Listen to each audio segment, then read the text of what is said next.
In this video, I'm gonna show you how to delete page border in MS Word document. So friends, as we can see, this document has this page border, and to delete this page border, there is very simple and easy method. We can see all pages has page border. So delete, click on this design tab. Now here is the option page borders. In underneath page background, you will see option page border. So click on it, and here select page border as none. So select this first option. To delete page border, select none, then click on OK. That's it.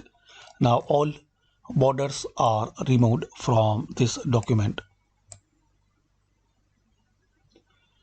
So by this basic and super easy method, we can know how to delete and remove page borders in MS Word document. Thanks for watching this video.